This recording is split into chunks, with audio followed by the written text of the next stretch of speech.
टिंग mafia the game of survival. कहानी की शुरुआत साल 2072 मॉस्को शहर से होती है। इस जनरेशन में इंसान दो हिस्सों में बटा हुआ है, पहला जो कि बहुत ही अमीर है और दूसरा जो कि बहुत गरीब है और अपनी ज़िंदगी में स्ट्रगल कर रहा है। और इसी समय माफिया द सर्वाइवल नाम का एक रियलिटी गेम शो होता है। इस शो में जीतने वाले को बहुत पैसे मिलते हैं, लेकिन जो बाकी कंटेस्टेंट्स हैं उन सभी को मार दिया जाता है। शो का होस्ट सभी का स्वागत करता है और बताता है कि आप 11 लोग हैं, जिसमें से 9 सिविलियंस हैं और 2 माफिया हैं। किसी भी कंटेस्टेंट को नहीं पता होता कि कौन माफिया है और कौन सिविलियन। इन सब में से या तो माफिया जीतेंगे या फिर सिविलियन। इस गेम को जीतने के लिए सिविलियन को पता लगाना होगा कि माफिया कौन है और माफिया को छुप के रहकर खुद को सिविलियन बताना होगा जब तक वो फाइनल राउंड में ना पहुंच जाए। हर रात माफिया एक सिविलियन को मार देगा, तो जितनी जल्दी सिविलियन ने पता लगा लिया कि माफिया कौन है, उतने लोगों की जिंदगी को बचाया जा सकता है। होस्ट बताता है कि इस साल का विनिंग प्राइज $1 मिलियन है। इसी के साथ शो शुरू होता है। होस्ट सभी को अपने हाथ ऊपर करने को कहता है। सभी कंटेस्टेंट्स के सामने मिनी ड्रोन्स आते हैं जो कि रैंडमली सिलेक्ट करते हैं कि कौन माफिया है और कौन सिविलियन, और सभी के हाथ पर एक बार कोड देते हैं। अब होस्ट कंटेस्टेंट नंबर 1 से पूछता है, क्या तुम माफिया हो? वो कहता है, नहीं, मैं एक गैम्बलर हूँ। होस्ट बताता है कि इसका नाम ल्यूका है और ये इस गेम में सबसे बुजुर्ग है। ये एक सेल्फ मेड बिलियनियर है। इसके बाद होस्ट कंटेस्टेंट नंबर 2 के बारे में बताती है। इसका नाम इले है, जो कि 38 साल का इंजीनियर है। इसे कैंसर की बीमारी है और इसके पास सिर्फ 3 महीने बचे हैं। इसे मरने से पहले अपनी फैमिली को फाइनेंशियली सिक्योर करना है। हालांकि इसकी वाइफ ने इसे 3 महीने अपने साथ अपने परिवार के साथ बिताने को कहा था, पर ये इस गेम में हिस्सा लेने के लिए यहाँ तक आ गया। फिर वो कंटेस्टेंट नंबर 3 और 4 के बारे में बताता है। ये दोनों वाइल्ड कार्ड्स हैं। ये दोनों पैसे जीतने के लिए ये गेम नहीं खेल रहे, बल्कि ये अपनी आज़ादी पाने के लिए गेम खेल रहे हैं। होस्ट कंटेस्टेंट नंबर 3 और 4 से पूछते हैं, क्या तुम माफिया हो? ये दोनों कहते हैं कि नहीं। अगला कंटेस्टेंट नंबर 5, जिसका नाम वॉल्चर है, वो भी अपने आप को माफिया होने से मना करता है और कहता है कि मैं एक ऑफिसर हूँ। अगली कंटेस्टेंट है केट। वो कहती है कि मैं माफिया नहीं हूँ, मैं यहाँ अपने पास्ट को समझने आई हूँ। इसके बाद लॉरा को दिखाया जाता है, जो कंटेस्टेंट नंबर 7 है।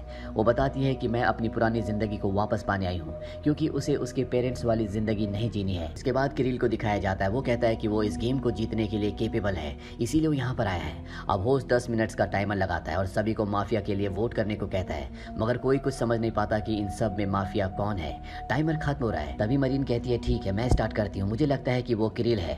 पीटर कहता है, ठीक है, फिर टाइम वेस्ट नहीं करते, मुझे भी किरिल ही लग रहा है। तभी मिस्टर बूचर कहते हैं, रुको, तुम दोनों एक दूसरे को जानते हो और गेम की स्ट्रेटेजी बना रहे हो। फिर होस्ट सभी को मरीन के बारे में बताता है। वो 24 साल की एक बैली डांसर है। वो 21 साल की थी तब तक उसका करियर बहुत सही चल रहा था, पर एक एक्सीडेंट की वजह से उसका सपना टूट गया। पर वो वापस से पहले की तरह अपना सपना पूरा करना चाहती है, जिसके लिए उसे ट्रीटमेंट की जरूरत है और वो ट्रीटमेंट काफी महंगा है, इसीलिए वो इस गेम में आई है। ये सुनकर मिस्टर बूचर कहते हैं कि अब हम पहले किसको चुने। सब मरीन के खिलाफ हो जाते हैं और उसी के खिलाफ वोट करते हैं, पर होस्ट बताता है कि ये एक सिविलियन है और अब उसे एक डरावनी दुनिया में ले जाया जाता है। ये दुनिया असल में रियलिटी की तरह होती है और यहाँ कंटेस्टेंट को उसके डर का सामना करना पड़ता है।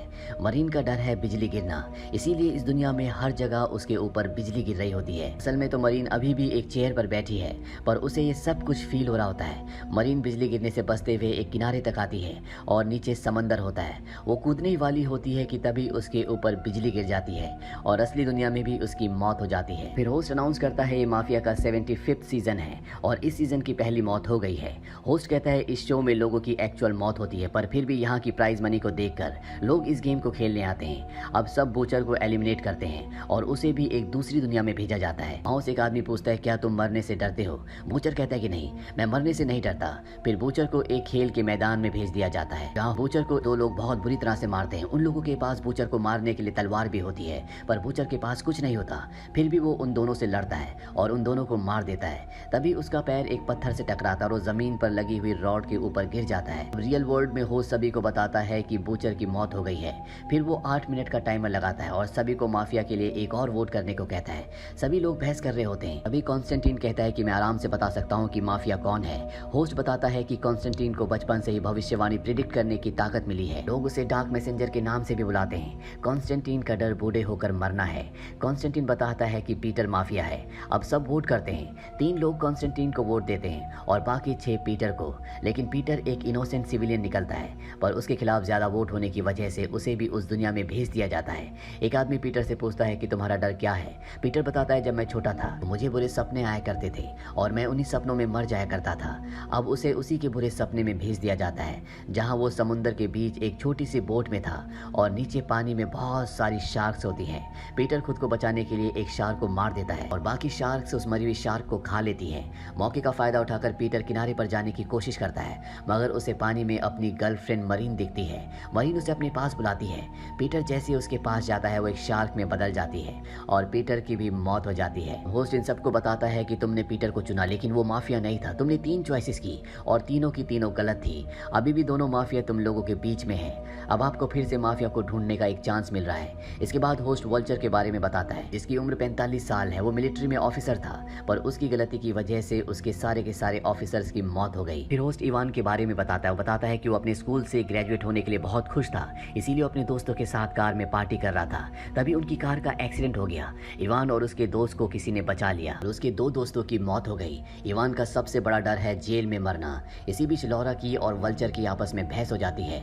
लॉरा वल्चर के खिलाफ वोट कर देती है, वल्चर भी लॉरा के खिलाफ वोट करता है, मगर बाकी सभी लोग वल्चर को वोट देते हैं। होस्ट बताता है वल्चर एक इनोसेंट सिविलियन है और तुम लोगों ने फिर से एक गलत इंसान को चुना है। माफिया अभी तुम लोगों के बीच ही है। फिर वल्चर को भी उस दुनिया में भेज दिया जाता है जहां वो एक जंग के मैदान में होता है, पर उसके सारे टीममेट्स मारे जाते हैं। वल्चर हार नहीं मानता और बाहर निकलकर दुश्मनों को एक एक करके मार देता है। तभी उसकी गोलियां खत्म हो जाती है और दुश्मन उस पर हमला करके उसे मार देते हैं। अब अगली बारी लॉरा की थी। होस्ट बताती है कि लॉरा के पास सब कुछ था, एक घर, एक खुशहाल परिवार, और उसे अल्कोहल पीने की आदत लग गई, जिसके कारण उसके बड़े बेटे की मौत हो गई। लॉरा के पति के छोड़ने के बाद वो अकेली पड़ गई। लॉरा के अंदर सुसाइड करने की हिम्मत नहीं थी, क्योंकि उसे ऊंचाई से डर लगता है। उसने पिछले 8 साल से अपने घर को छोड़ा नहीं था। लॉरा यहाँ से जाने से पहले इवान को बताती है कि फ्रीवे पर मैंने तुम्हारी जान बचाई थी। ये भी सच है कि मैंने तुम्हारे खिलाफ गवाही दी थी कि तुम ही ड्राइव कर रहे थे, जिस वजह से तुम्हें जेल हो गई थी। लॉरा इवान से माफी मांगती है। फिर लॉरा को भी उस दुनिया में भेज दिया जाता है। वो एक प्लेन में थी और प्लेन तूफान की तरफ बढ़ रहा होता है। प्लेन में खराबी होने लगती है और कुछ ही देर में प्लेन के आगे का हिस्सा निकल जाता है और प्लेन क्रैश हो जाता है। लॉरा की भी रियलिटी की दुनिया में मौत हो जाती है। अब यहाँ कॉन्स्टेंटीन, ल्यूक और इवान होते हैं। सभी लोग कॉन्स्टेंटीन के खिलाफ वोट कर देते हैं। होस्ट बताता है कि कॉन्स्टेंटीन एक माफिया है। इस बार तुमने सही चुनाव किया। अब कॉन्स्टेंटीन को भी उस दुनिया में भेज दिया जाता है जहाँ सीढ़ियाँ उतरते उतरते वो अपने आप को आईने में देखता है और बूढ़ा होता रहता है। दरअसल उसका यही डर होता है कि वो बूढ़ा होकर मर गया। धीरे धीरे वो और बूढ़ा हो जाता है और खांसने लगता है। इसके बाद बीमारी की वजह से उसकी मौत हो जाती है। अब इवान को चुना जाता है, लेकिन ये भी एक सिविलियन निकलता है। इवान को भी उस दुनिया में भेज दिया जाता है जहाँ पर वो एक जेल में है। वो अपनी माँ को भी देखता है। आज उसका आखिरी दिन है। इसके बाद सोल्जर्स उसे अपने साथ ले जाते हैं और उसको भी मार देते हैं। अब होस्ट 2 मिनट का टाइमर लगाकर माफिया के लिए वोट करने को कहता है। होस्ट बताता है कि इस गेम के एक दिन पहले किरिल और केट इत्तेफाक से एक दूसरे से मिल गए थे। उन दोनों में अच्छी दोस्ती हो गई। बातें बातों में केट किरिल को बताती है कि उसे सांप और ऊंचाई से बहुत डर लगता है, पर इन दोनों को भी पता नहीं था कि ये दोनों आपस में इसी शो में मिलेंगे। अब केट को चुना जाता है, पर पता चलता है कि केट भी इनोसेंट है, यानी कि वो भी सिविलियन है, वो माफिया नहीं है। लेकिन उसे भी उस दुनिया में ले जाया जा रहा होता है। पर किरिल उसकी कुर्सी पकड़ लेता है और वो भी केट के साथ उस दुनिया में चला जाता है।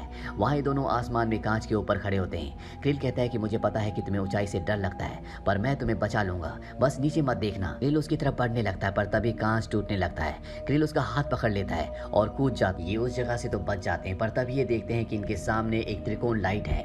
ये उस तरफ बढ़ने लगते हैं। वहाँ पर बहुत बड़े बड़े सांप इनके ऊपर हमला कर देते हैं। ये उन सभी सांपों को मारकर आगे बढ़ते हैं और तभी यहाँ पर एक क्रिएचर आ जाता है जो इन दोनों के ऊपर अटैक कर देता है। किरिल उस क्रिएचर के गले में त्रिकोण लाइट देखता है और वो उसके गले से उस लाइट को निकाल लेता है। उस त्रिकोण की मदद से वो उस क्रिएचर के ऊपर सूरज की रोशनी डालते हैं और क्रिएचर जलकर खाक हो जाता है। फिर ये दोनों उस ट्रायंगल को एक दीवार पर लगाते हैं, पर वहाँ पर कुछ नहीं होता। अब ये दोनों एक छोटे से घर में आते हैं। केट कहती है कि ये मेरा अनाथ आश्रम था, मुझे हमेशा से जानना था कि मुझे अनाथ आश्रम में क्यों छोड़ा गया। किरिल कहता है कि तुम्हें इसका सामना करना होगा। देखते ही देखते केट का सारा पास्ट उसकी आंखों के सामने आ जाता है और अब ये दोनों बच जाते हैं। इसके बाद ये दोनों इस गेम के होस्ट के पास पहुंचते हैं और ये दोनों ही फाइनल विनर बन जाते हैं। फिर होस्ट सभी को बताता है कि रूल्स के मुताबिक अगर एक माफिया और एक सिविलियन बच जाते हैं, तब माफिया खुद ब खुद शो का विनर बन जाता है। अब ये दोनों के दोनों रियलिटी की दुनिया में वापस आ जाते हैं। दोनों के दोनों बहुत खुश हैं, क्योंकि ये दोनों के दोनों जिंदा वापस आ गए और विनर बन गए। इसी के साथ ये फिल्म की कहानी यहीं पर खत्म हो जाती है। ये फिल्म सन 2016 में रिलीज हुई थी। IMDb पर इसकी रेटिंग है 4.2। उम्मीद करते हैं कि ये कहानी आपको पसंद आई होगी।